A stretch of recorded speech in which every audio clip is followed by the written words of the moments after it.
Nah, sekarang kita masuk pada halaman 26, yaitu task ketiga atau tugas ketiga.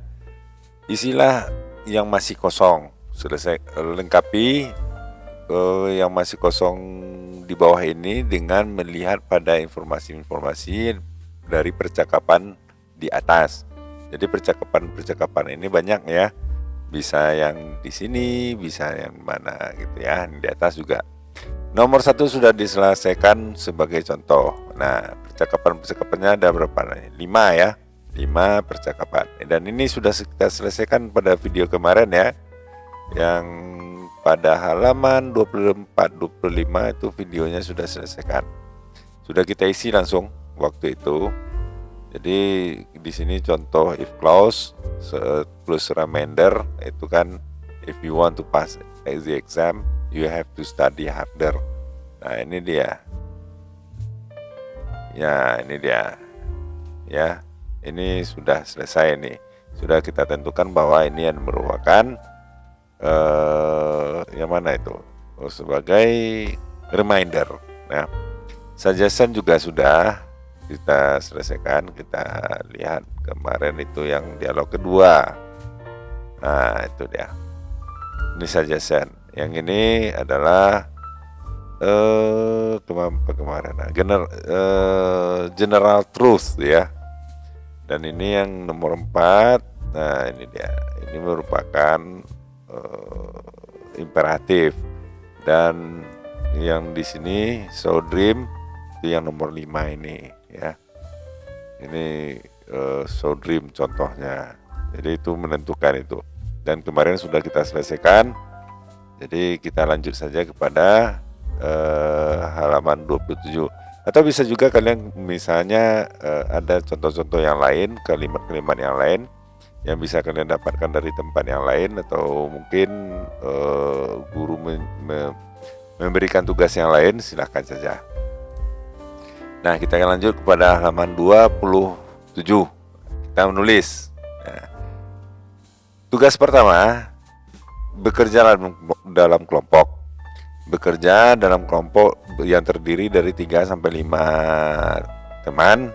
Temukan teks yang lainnya yang mungkin bisa kamu cari di internet yang menggunakan ada anak kalimat if di dalam sana. Kemudian identifikasi kalimat anak kalimat if tersebut dalam teks bersama-sama dengan kelompok kamu itu. Temukan bentuknya juga ya, patternnya. Tulis hasilnya di yang bagian kosong di bawah ini. Nah, ini dia. If clause pattern. Nah, jadi kalian bisa mencari di, mungkin bisa lewat internet. Kalau internet saya menyarankan cari di Google. Ya, cari di Google. Tulis di Google itu adalah contoh teks bacaan. Nah, contoh teks di Google cari ya. Tulis seperti ini ya, di Google, contoh teks bacaan if clause. Ini akan ketemu nih. Sebab saya sudah mencoba, ternyata dapat. Jadi bukan kalimat ya. Kalau menurut teks ini bukan kalimat if clause ya, tetapi teks. Atau mungkin bisa juga kalimat kalau diperbolehkan oleh gurunya, boleh juga. Tetapi saya menyarankan adalah bentuk kalimat dalam misalnya cerpen, atau misalnya karya ilmiah seperti itu.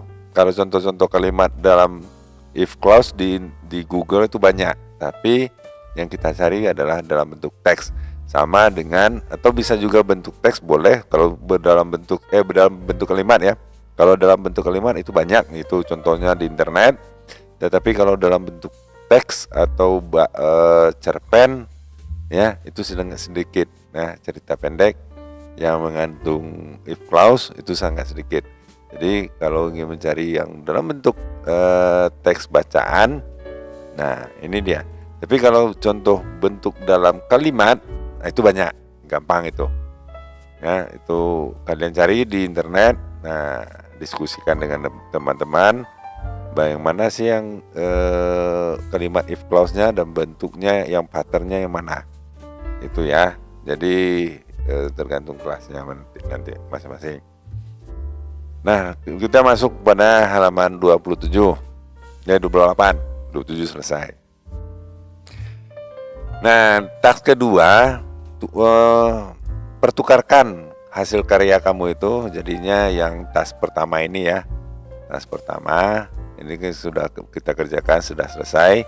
Nah, task keduanya, karya itu dalam satu kelas itu kan ada beberapa kelompok ya. Misalnya kelompok 1, 2, 3, 4, 5 misalnya. Dan masing pertukarkan. Kelompok 1 untuk memberikan tugas, hasil tugasnya itu yang task 1 itu ke kelompok 2, kelompok 2 ke kelompok 3, begitu terus seterusnya. Jadi dipergantikan, ditukarkan. Nah, ini petunjuknya. Tukarkan hasil kerja grup kamu itu atau kelompok kamu itu dengan grup lainnya. Ya, jadi ditukar silang boleh. Periksalah hasil kerjanya itu. Kamu mungkin bisa memberikan beberapa koreksi atau perbaikan dan saran-saran di kertas, di selembar kertas yang lain. Itu jadi kita mengoreksi tugas teman. Seandainya salah atau gimana, itu tugas kita semacam itu. Lanjut. Nah, ini tidak bisa kita berikan jawabannya karena memang apa namanya? Ya, karena tergantung kelasnya masing-masing ya. Nomor 7, mempraktekkan speaking. Nah, percakapan dengan teman kamu. Nah, ingat kamu mengunjungi sebuah tempat yang menarik beberapa waktu yang lalu. Nah, teman kamu berencana untuk mengunjungi tempat itu juga. Berikan beberapa saran untuk teman kamu itu. Untuk persiapannya, pastikan buatlah sebuah catatan. Nah, lihat ke bawah, contoh yang di bawah ini. Nah, ini dia contohnya. Ini petunjuknya ya.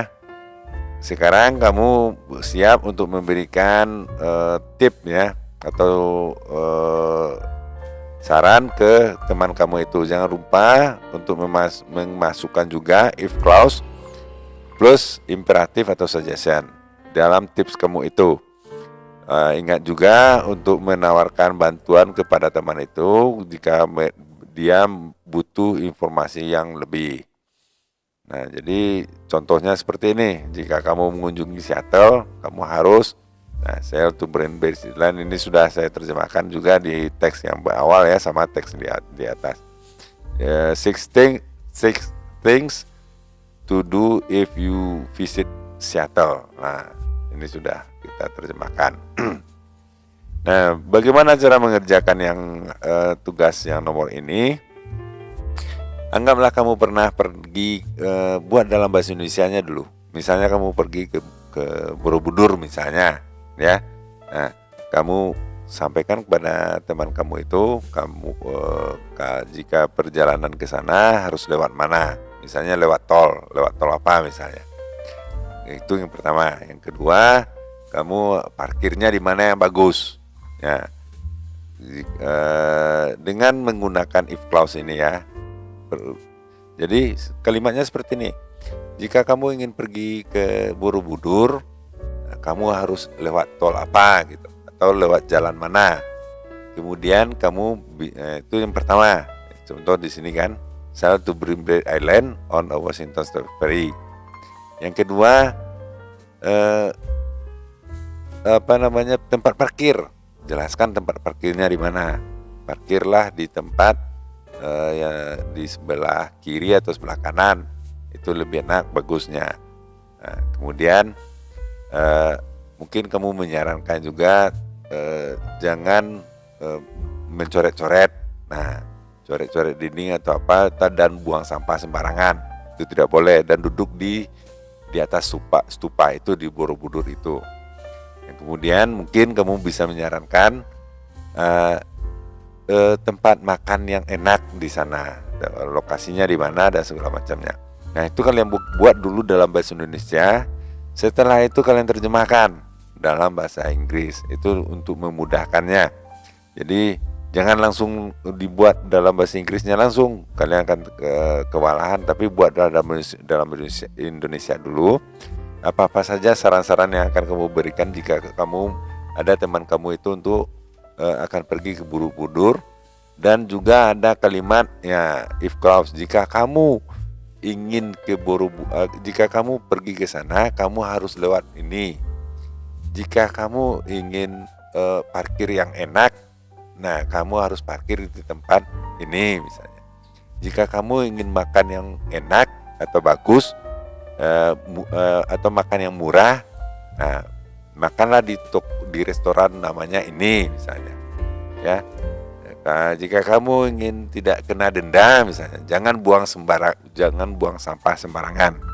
Nah, seperti itu. Itu kalimat if clause dalam bahasa Indonesianya. Nah, kalian terapkan seperti itu. Setelah selesai, nah, buatlah dalam bahasa Inggris. Barulah kamu lihat menerjemahkan atau buatlah dalam bahasa Inggrisnya. Itu untuk memudahkan. Nah, kita lanjut kepada reflection lagi. Nah, kalau kalian ada pertanyaan atau segala macamnya, silakan kalian sampaikan di kolom komentar ya, biar kita diskusikan bersama-sama. Nah, reflection.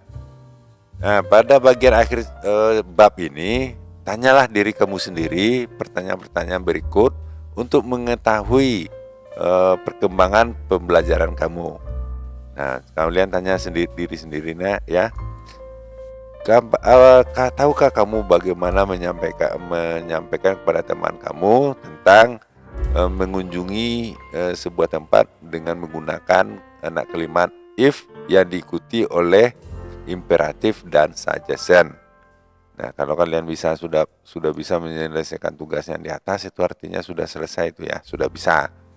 Nah, sudah bisa menyampaikan kepada teman kamu tentang bagaimana cara mengunjungi menggunakan kalimat if clause waktu mengunjungi teman itu. Mengunjungi tempat tersebut. Nomor 2, apakah kamu tahu bagaimana menulis teks tentang mengunjungi sebuah tempat menggunakan if clause yang diikuti oleh imperatif dan suggestion? Jika jawabannya no atau tidak terhadap pertanyaan-pertanyaan yang di atas, silakan diskusikan kembali dengan teman kamu atau berkonsultasilah dengan guru kamu. Jadi artinya kalau jawabannya adalah no, artinya kamu belum mengerti dan harus belajar lebih giat, bekerja, berdiskusi atau belajar dengan teman dalam waktu belajar kelompok atau konsultasi kepada guru. Nah, barangkali itu dulu untuk kali ini. Mudah-mudahan bermanfaat. Jangan lupa subscribe dan like videonya. Sampaikan pada guru dan teman ya. Sampai jumpa.